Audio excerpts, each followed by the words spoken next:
Buenas noches, bienvenidos a Signo Pesos, la economía al alcance de su pantalla. Estos son los temas claves de hoy. ¿Qué hacer con los saldos a favor que quedan en la DIAN? En minutos les explicaremos cómo recuperar esa platica y obtener las devoluciones correspondientes. Estaremos hablando con el CEO de la empresa Clever Tax. Últimas horas para comprar. Finaliza una semana de descuentos en el comercio electrónico. ¿Qué es lo que más se está vendiendo y hasta qué hora estarán las ofertas disponibles? En un rato se lo vamos a preguntar a la Cámara Colombiana de Comercio Electrónico. Eventos que facturan por todo lo alto. Este fin de semana, Bogotá vivirá una nueva edición del Festival Estéreo Picnic, un evento que dejará miles de millones para la economía de la capital. ¿Cuáles son los sectores que más se verán impactados? Ya les contamos.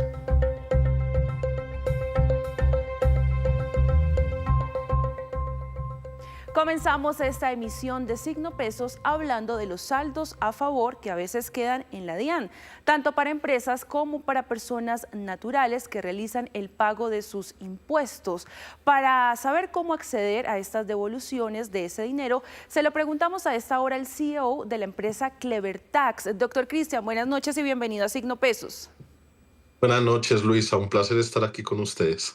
Bueno, primero expliquemos cómo funciona este tema de los saldos a favor. ¿Cómo primero sé yo si tengo un saldo a favor en la DIAN? Bueno, la mejor manera de saber si yo tengo un saldo a favor en la DIAN es precisamente con la declaración tributaria. Entonces, ahorita empiezan los vencimientos de las declaraciones de renta de las empresas. Cuando ellas están liquidando su impuesto o presentan su declaración, hay dos mecanismos: o le da saldo a pagar o le da saldo a favor.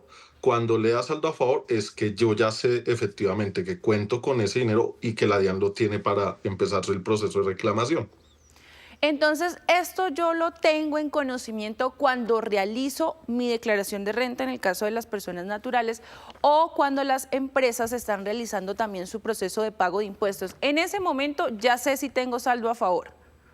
Y cuando se presenta la declaración de renta, tanto para personas naturales como para las empresas, si les da saldo a favor, ahí es cuando ya conocen de plena causa que efectivamente tienen este saldo.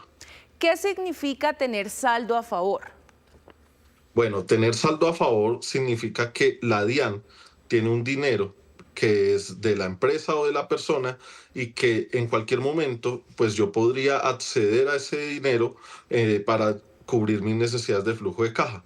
Eso significa básicamente tener saldo a favor, que la DIAN tiene una deuda con usted y que usted simplemente tiene que ir a cobrárselo. ¿Y este saldo sale a favor en qué casos o por qué razones termino yo teniendo un saldo a favor? Ok, en la declaración de renta, el saldo a favor siempre o la mayoría de las veces es porque a mí me practicaron retenciones en la fuente y esas retenciones en la fuente excedieron el valor de mi impuesto. Voy a ser un poco más claro. Durante todo el año 2025, el que acaba de pasar, a mí mes a mes me van practicando una retención en la fuente cada vez que me pagan un dinero, cada vez que me pagan mi ingreso, mi salario, los servicios o cuando vendo bienes. Entonces, al momento que me hacen el pago, a mí me hacen una retención en la fuente. ¿Qué sucede? Que ahorita cuando empiezan a declarar la renta este año, correspondiente al año anterior, una vez determinan el impuesto, traen todas esas retenciones que le hicieron todo el año pasado y se le resta ese valor de las retenciones al impuesto. ¿Qué pasa? Cuando las retenciones superan el valor de ese impuesto, ahí yo ya tengo saldo a favor para reclamarle a la DIAN. Y bueno, otra cosa adicional, Luisa.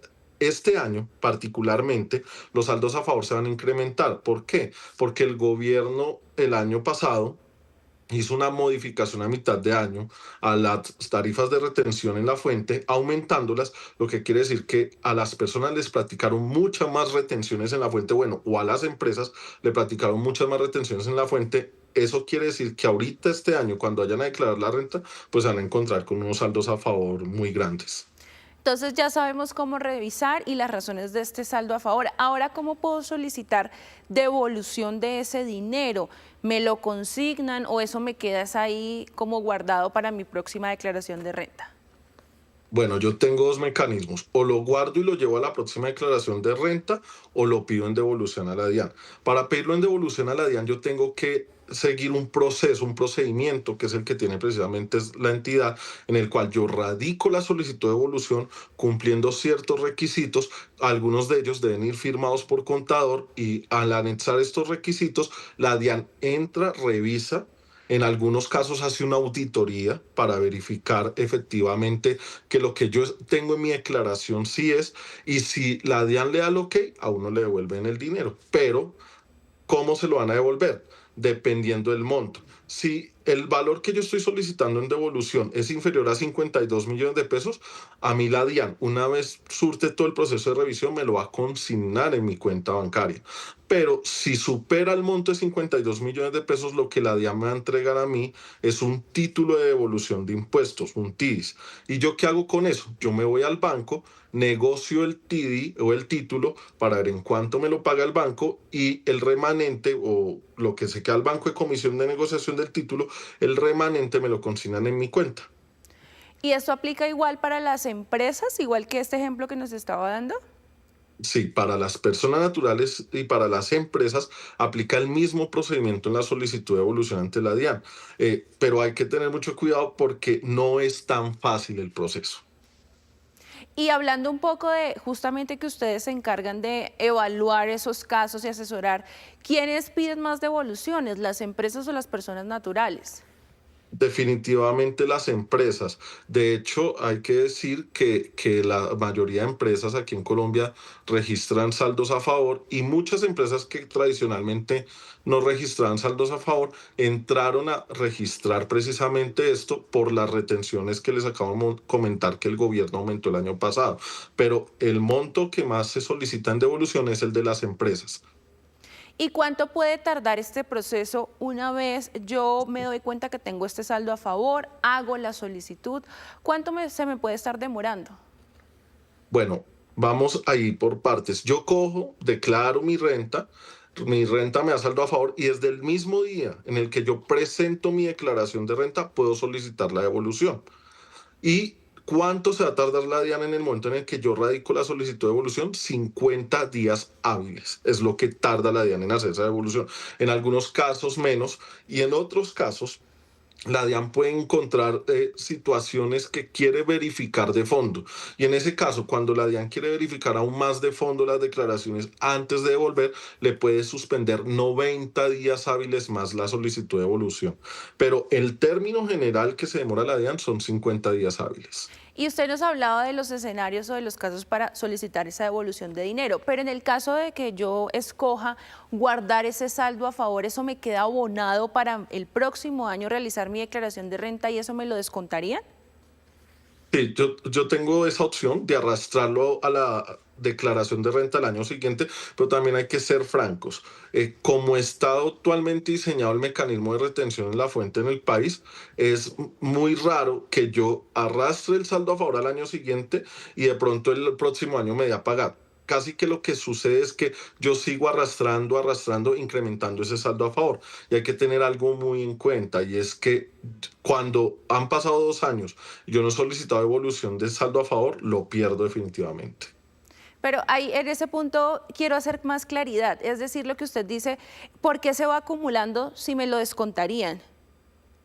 Ok, ¿por qué se va acumulando? Y lo voy a poner como en estas palabras. Resulta que yo tengo un saldo a favor de 80 pesos ahorita, este año.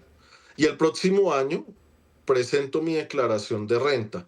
Y en mi declaración de renta me da un impuesto de 100 o un impuesto de 20, perdón, y me da 100 pesos de retención que me practicaron. Ahí me da 80, pero como traigo el del año anterior, ya voy con 160 de saldo a favor. Y así sucesivamente voy Ujú. acumulando, acumulando, y se me va incrementando ese saldo a favor y nunca lo pido, pero tampoco mi impuesto va a dar tan alto de forma tal que arrastrar ese saldo a favor me sirva de pronto para pagar impuestos. Y usted mencionaba también que cuando son 2 años se pierden esos saldos a favor, entonces usted debe hacer eso lo más pronto porque si no, pues va a terminar perdiéndolo. Sí, sí, hay que tener eso en cuenta, que cuando yo presento mi declaración y me da saldo a favor y yo no solicito la devolución de ese saldo a favor, a los 2 años ya no tengo posibilidad de solicitar la devolución. Entonces ahí se pierde definitivamente, no hay nada que hacer para recuperarlo, salvo arrastrar, pero si yo, y cuando digo arrastrar es precisamente el ejemplo que tú planteas, Luisa, de coger y llevarlo al año siguiente, pero para poderlo llevar al año siguiente solamente tengo un año. Entonces hay que tener en cuenta esas situaciones que se presentan y lo más importante es que muchas personas no solicitan la devolución ante la DIAN por miedo a la DIAN y yo les diría, no hay que tener miedo, hay que estar es más bien preparado y correctamente asesorado en un proceso de estos, porque tampoco es que a la DIAN le guste devolver plata. Sí, informarse muy bien en este punto. Cristian Junot, CEO de Clever Tax, muchas gracias por acompañarnos esta noche en Signo Pesos. Gracias, Luisa, por la invitación.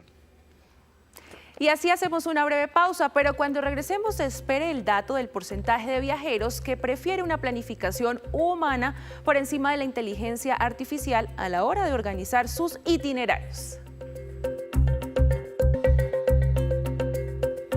Gracias por mantenerse conectados con nosotros en Signo Pesos. Ahora hablamos del comercio electrónico y la nueva jornada del Hot Sale que está a pocas horas de terminar.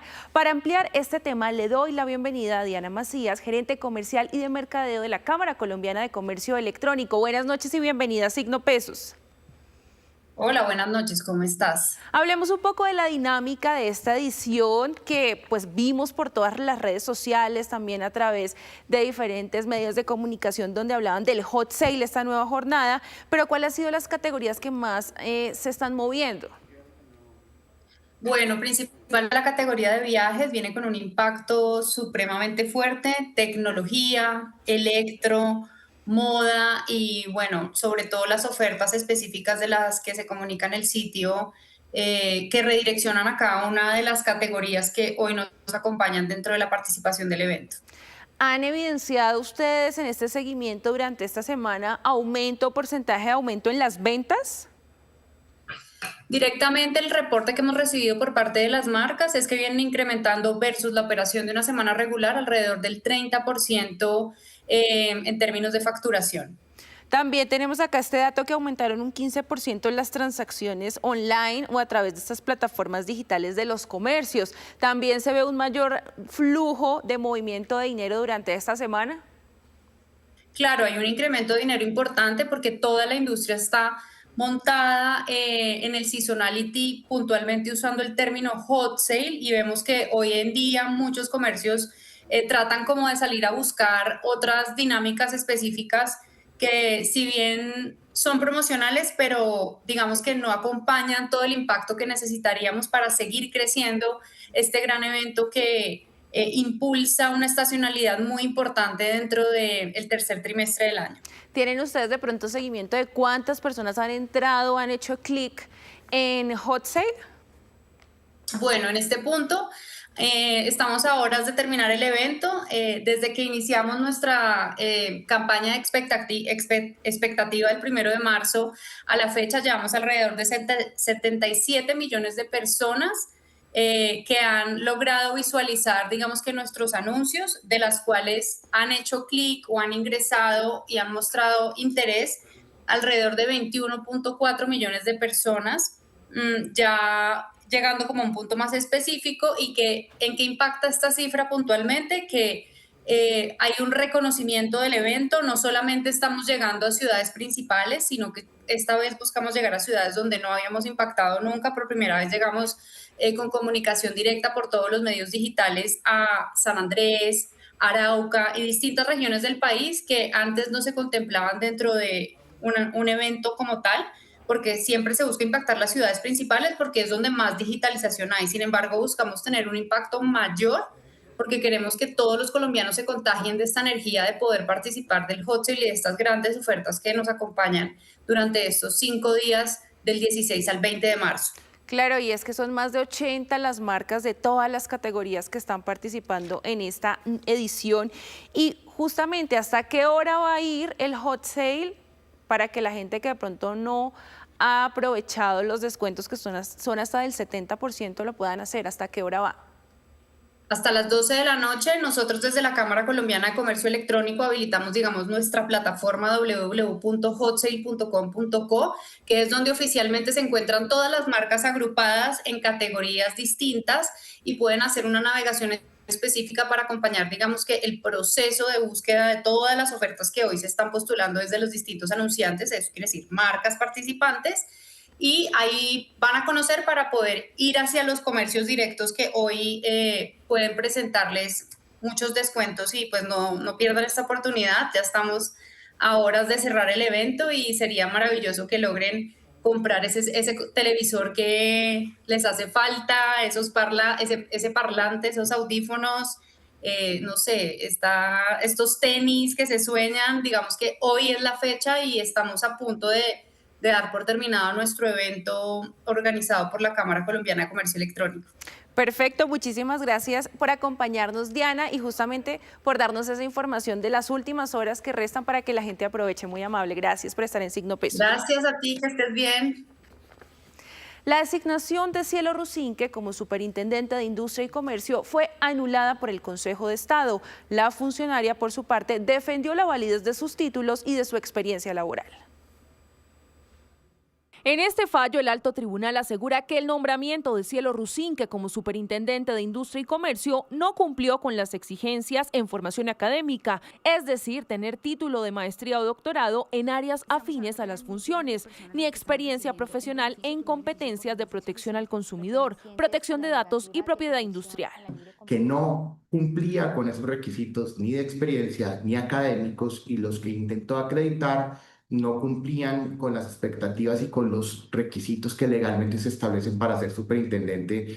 Frente a esta decisión, Cielo Rusinque defendió su experiencia y títulos y señaló que acata el fallo, además que una vez lo conoció pasó su carta de renuncia al presidente Gustavo Petro para que él decida sobre su futuro. Sin embargo, cuestionó el proceso jurídico. En el sentido que a nuestro juicio se trata de un fallo inminentemente político, a toda luz es arbitrario, y eso en la medida que se desconoció las pruebas que fueron aportadas a lo largo de este proceso. De manera arbitraria se desconoció 2 maestrías, porque no tengo una, 2 maestrías que obtuve en el exterior. Rusinque habló de las medidas que tomará. Acatamos el fallo, haremos uso de las herramientas que nos brinda el sistema legal, como la acción de tutela. Pensamos acudir también a la Corte Interamericana de Derechos Humanos para pedir las medidas cautelares, porque hay una violación ostensible a mis derechos fundamentales. Sin embargo, 15 días antes de la decisión del Consejo de Estado, el Gobierno Nacional publicó este decreto modificando los requisitos para ser superintendente, que aplica también para los procesos de designación de los superintendentes de Industria y Comercio, superintendente financiero y supersociedades, donde, por ejemplo, se pedía como requisito tener 10 años de experiencia profesional relacionada con el cargo. Lo que hizo el gobierno recientemente, anticipando esta medida del Consejo de Estado, fue quitarle esos requisitos. Hoy la meritocracia pues básicamente desapareció en este gobierno, y este es quizás uno de los ejemplos más claros. El fallo del Consejo de Estado también se refiere a la necesidad de cumplir con estándares establecidos por la OCDE frente a estos cargos. Sin embargo, Cielo Rusinque considera que la organización internacional no habla de requisitos para ser nombrada como superintendente. En específico jamás lo ha hecho, y valga decir que, contrario a lo que se ha querido dar a entender, nosotros tenemos una excelente relación y reconocimiento en este momento por la autoridad de la OCDE. Ahora se espera el cumplimiento de la decisión del Consejo de Estado y la decisión del presidente de volver a nombrar o no a Cielo Rusinque en el cargo, teniendo en cuenta los cambios que se hicieron en los requisitos para desempeñarse como superintendente de Industria y Comercio. Ahora cambiamos de tema, porque el Festival Estéreo Picnic 2026, que será este fin de semana en Bogotá, generará un impacto económico de 194.000 millones de pesos. Contará con 170.000 asistentes y un gasto promedio por persona de 1.300.000 pesos entre boletería, transporte, comida, compras y hospedaje. Además, se generarán cerca de 66.000 empleos entre directos e indirectos. Precisamente la compañía Ticketmaster cumplió su primer año en Colombia, impulsando el entretenimiento en vivo, con más de 1,8 millones de boletos vendidos en los distintos eventos. Escuchemos a Diego Burgos, Managing Director de Ticketmaster Colombia. Casi 2 millones de personas han comprado una boleta con nosotros. Eso de entrada ya es un mensaje importante. Eso quiere decir que hay un fan que estaba esperando un tipo de servicio como el que hemos ofrecido este último año. Hemos estado muy contentos porque a través de este año hemos podido ver que hay un fan apasionado, hay un fan que de hecho no solo compra una boleta, sino en promedio está comprando 2 o 3 eventos al año, y eso nos tiene muy emocionados porque creo que ya el fan colombiano empieza a estar dentro del ojo y se sienta en la mesa de los grandes países de conciertos, ¿no? Países como Brasil, como México, en Latinoamérica, el mismo Argentina o Chile. Ya Colombia tiene, yo creo que, un lugar en esa mesa, y el fan nos ha respaldado desde su asistencia a estos eventos que hemos ofrecido en este último año. El fan es un fan que es cada vez más maduro, por decirlo así. Es un fan que ya se prepara, que ve su calendario del año y dice: yo quiero ir a este, y como tú lo dices, ya incluye dentro de su presupuesto esos gastos. Eso es lo primero. 2, veo una industria del entretenimiento muy profesional, unos productores de eventos, desde el lado de las tiqueteras, desde el lado de los promotores, una industria profesional que no tiene nada que envidiarle a otras industrias, y eso hace que se vuelva atractivo, ¿no?, para los artistas venir a Colombia. Y tercero, pues un potencial enorme, ¿no? Yo creo que lo que se viene, este es solo el inicio, y nos tiene muy contentos porque si en solo un año hemos visto estas cifras, esta dinámica de un fan ávido que estaba esperando pues estas opciones, yo creo que lo que se viene en los próximos años es aún mejor y más emocionante. Y antes de despedirnos, los dejo con este dato. Según una encuesta de Civitatis, plataforma dedicada a la venta de tours, excursiones y actividades en el mundo, el 60% de los viajeros sigue priorizando la planificación humana y la información contrastada frente a las sugerencias de la inteligencia artificial. Incluso algunos viajeros identificaron errores en la información proporcionada por la IA en horarios, precios y disponibilidad. Y así terminamos por hoy. Los esperamos la próxima semana con una nueva emisión y toda la información económica que usted necesita saber. Esto es Signo Pesos, la economía al alcance de su pantalla. Feliz noche para todos.